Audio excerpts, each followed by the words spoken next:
కాలుష్యాన్ని నివారించడానికి విశ్వ కళ్యాణార్థమై గాయత్రి తీర్థ్ శాంతి హరిద్వార్ పండితులచే ఏప్రిల్ 26 అనగా ఈ శనివారం మధ్యాహ్నం 3 గంటల నుండి మరుసటి రోజు ఏప్రిల్ 27 అనగా ఈ ఆదివారం ఉదయం దగ్గరలో ఉన్న శ్రీ కన్వెన్షన్ ఫంక్షన్ హాల్లో జరుపుకోవడం కావున భక్త మహాశైలందరూ ఈ మహా గాయత్రి మాత కృపకు పాత్రులు కావాల్సిందిగా ప్రార్థన.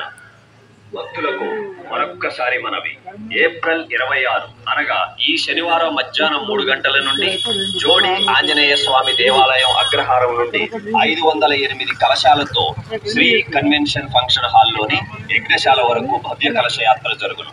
తదుపరి 2400 దీపాలతో గాయత్రి దీప మహాయజ్ఞం.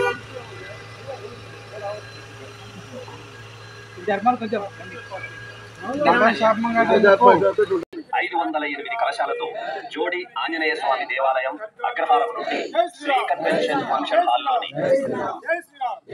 भारत माता की जय, भारत माता की जय, भारत माता की जय, गो माता की जय, गो माता की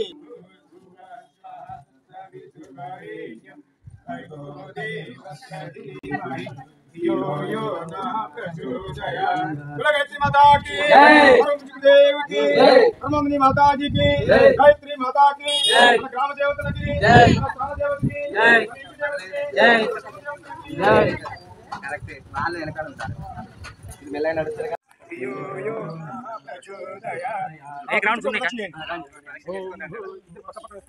కలిసిము గురుదేవులకు పట్టుకోండి ఇది ఎక్కడ ఉంది అక్కడ వెళ్ళాలి రండి అమ్మ ఎదురండి ఇక్కడ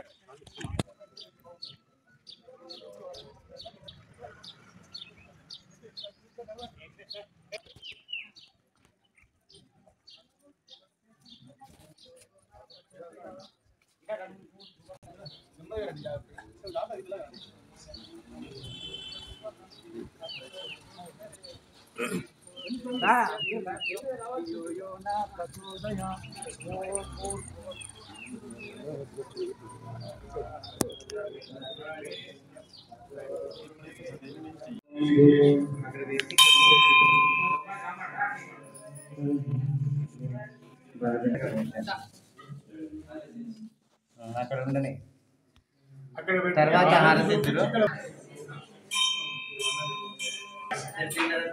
చెప్పండి.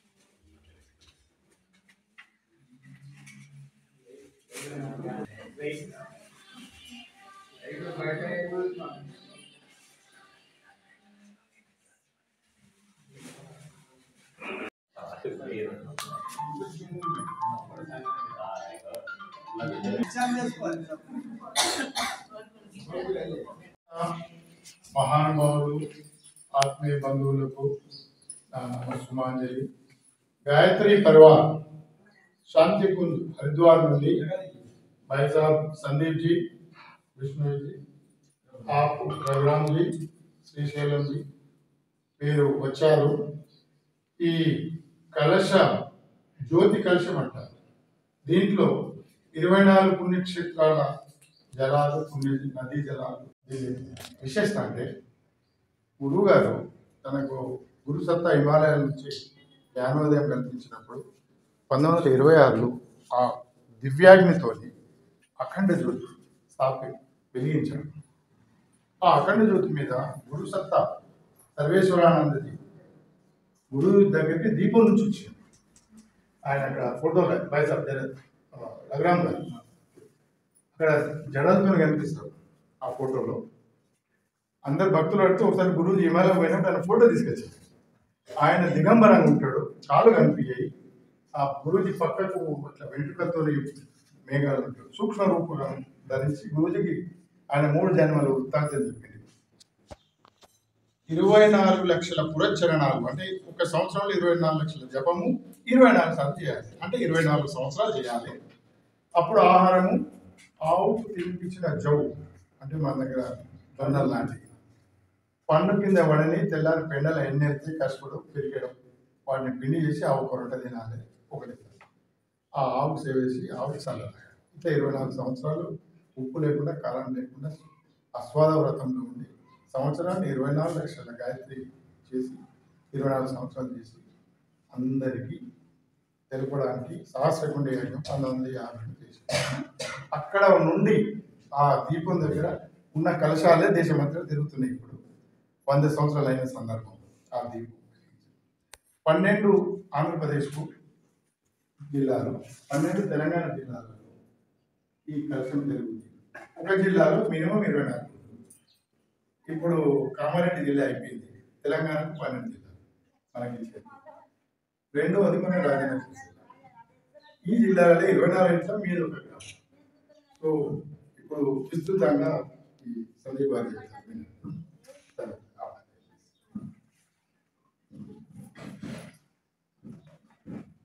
అందరికీ నమస్కారం. ఒకసారి చెప్తాం.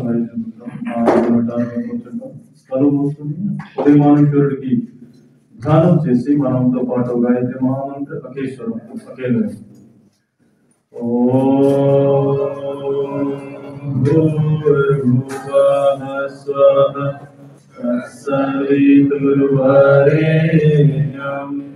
भर्गो देवस्य धीमहि धियो यो नः प्रचोदयात्.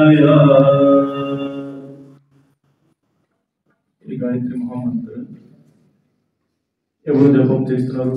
గాయత్రి మహామంత్ర జపం చేస్తే ఏమి జరుగుతుంది? మంత్రం కోటి మంత్రం ఉంది. మరి అది సర్వశ్రేష్ఠ మంత్ర గాయత్రి మహామంత్ర చెప్తున్నాం.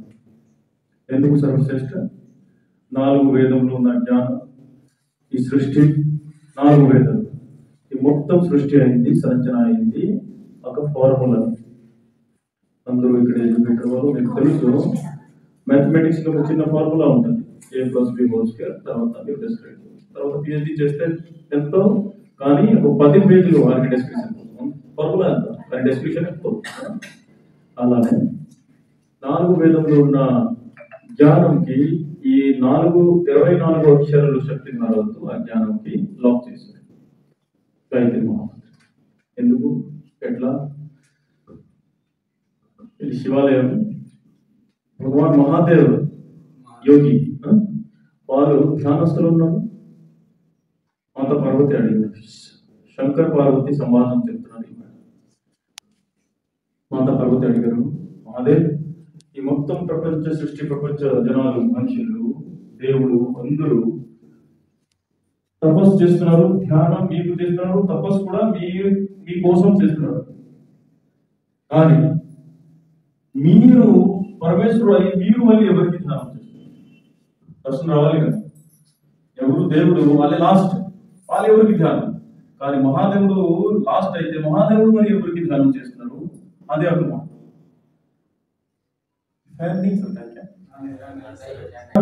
పార్వతీ మాత అడిగారు కాబట్టి మహాదేవ్ చెప్పారు, అందరూ నాకు ధ్యానం చేస్తున్నారు. మీరు కరెక్ట్, నేను బ్రహ్మ విష్ణు మహేశ్వర ముగ్గురు.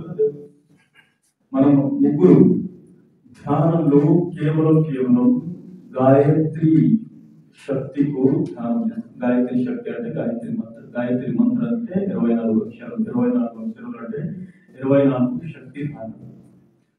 బ్రహ్మ ఓంతో సృష్టి చెప్తున్నాం కదా, ఒక శబ్దం ఉంది ప్రకృతి కేంద్రంలో, సెంటర్లో వైబ్రేషన్ సౌండ్ వస్తుంది. శబ్దం నుంచి సృష్టి. అదే ఆరిజిన్ అంటే గాయత్రి మంత్ర కూడా ఒక్కొక్క అక్షరం ఒక్కొక్క శబ్దం, సౌండ్, శక్తిధార. ఈ శక్తిధార అంటే ఈ గాయత్రికి వారు ధ్యానం చేస్తున్నారు. గాయత్రికి ధ్యానం చేయలేకపోతే మహాదేవుడు పొజిషన్లు లేదు, విష్ణు పొజిషన్ లేదు, శక్తి క్షీణమవుతుంది. మన విజ్ఞానం కూడా చెప్తున్నారు, శక్తి కావాలి అంటే మొత్తం ఎంతో వైబ్రేషన్ అవుతుంది, శక్తి పెరుగుతుంది. ఆ మూమెంట్ ఒకవేళ వాళ్ళు కొంచెం సైలెంట్ అయితే, అది సైన్స్ ఉంది, ఎలక్ట్రాన్స్ ఎట్లా పైకి వెళ్తుంది, మరి కిందికి వెళ్తుంది, అది ఉంది. శక్తి ఎక్కువ అయితే హైయర్ లెవెల్కి వెళ్తుంది, శక్తి రేడియేట్ చేసిన లోపల పెడితే వాళ్ళకి కిందికి తిరుగుతుంది. సేమ్ అలానే మహాదేవ్ చెప్పారు, నేను అహర్నిష్ అంటే కంటిన్యూస్లీ ఆ గాయత్రి శక్తికి ధ్యానం చేయాలి. గాయత్రి శక్తికి ధ్యానం చేస్తే మనం ప్రాణవంతులు అవుతాం, శక్తివంతులు అవుతాం. గాయత్రి మహామంత్ర దేవుడు ఎవరు? వేద నుంచి సూర్యుడు అంటే సవితా శక్తి. సూర్యుడికి ఎవరు శక్తి ఇస్తున్నావు వాళ్ళే సవితా శక్తి. ఇప్పుడు ఈ శరీరం ఉంది, శరీరానికి ఆత్మ, శరీరంలో ఆత్మ ఉంది. సేమ్ అలానే సూర్యుడికి ఆత్మ సవిత. ఈ మొత్తం విశ్వ ప్రపంచ బ్రహ్మాండానికి ఎవరు నడుస్తున్నారు అది శక్తి ఉంది. ఆ శక్తికి సవితా శక్తి చెప్తారు. ఆ శక్తికి వాళ్ళు ఈ మూడు దేవతలు కూడా ఎక్కడి నుంచి వచ్చారు కదా. మూడు దేవతలు అంటే మూడు శక్తిధారాలు. ఈ మూడు సరస్వతి, లక్ష్మీ, కాళీ, బ్రహ్మ, విష్ణు, మహేశ్వర్ ఇలా. అయితే ఇది గాయత్రి మహామంత్ర. ఈ మొత్తం వేదంలో ఉన్న మాట కేవలం గాయత్రి మహామంత్ర జపం చేస్తే అన్ని జ్ఞానం వస్తుంది. జ్ఞానం వస్తే మీకు తెలుస్తుంది మాకు జీవితం ఎట్లా సఫలమని, ఏది కష్టం వస్తే ఎట్లా ఏం చేయాలి. ఈ మొత్తం వేదంలో కర్మకాండ జ్ఞానం. ఇది గాయత్రి మంత్రకు మధ్య కాలంలో దాచిపెట్టారు అందరికి ఇవ్వడం. ఇదే మహామంత్ర జపం చేస్తే ఫస్ట్ దొరుకుతుంది ఏంటంటే ధైర్యం, ప్రాణశక్తి. ఎవరికి ప్రాణశక్తి ఎక్కువ వాళ్ళకి ధైర్యం లేవు. గాయత్రి మంత్రికి దేవత సవిత దేవత. సవితకి అంటే సూర్యుడికి. దీనికోసం సూర్యుడికి ధ్యానం చేసుకున్నాము గాయత్రి మంత్రం చెప్తున్నాము. ఇది గాయత్రి మంత్రం చెప్తే ఆ సూర్యుడు ఉన్న తేజస్ తత్ సవితుర్ అంటే ఆ సూర్యుడు ఉన్న సవితా రూపంలో ఉన్న ఆ శక్తికు తత్ సవితుర్ ధైర్యం మనం వర్ణన చేస్తున్నాము. వర్ణ అంటే ఎక్సెప్ట్ చేయాలి. పెళ్లి వర్ణన చేస్తున్నాము. సేమ్ అలానే మంత్రం ఆ వేదం నుంచి వర్ణం వచ్చింది. పెళ్లికి ఆ మంత్రం వర్ణన చేస్తున్నాం. ఆ సూర్యుడికి మనం వర్ణన చేస్తాం. తత్ సవితుర్ ధైర్యం మనం వర్ణన చేస్తున్నాము. మీరు ఇలా చెప్తే ఇలాగ మనసులో అనుకుంటే సేమ్ అలానే పరిస్థితి జరుగుతుంది. మంత్ర శక్తి ఆత్మ ఏం చెప్తుంది కంటిన్యూస్లీ ఆ శక్తి మాకు ఫ్లో అవుతుంది. కనెక్ట్ అయిపోతుంది. ఎలక్ట్రిసిటీ టు కనెక్ట్ అయితే ఎలక్ట్రిక్ ఫ్లో అవుతుంది. ఇది ప్రకృతి నియమం. ఇది గాయత్రి మంత్రకి మధ్యకాలంలో రాసిపెట్టారు. మనం తర్వాత జ్ఞాని ప్రాణహీన అయిపోయారు. ఇప్పుడే ఇంటింటికి గాయత్రి కోసం మన గురుజీ 1926 లో చెప్పారు.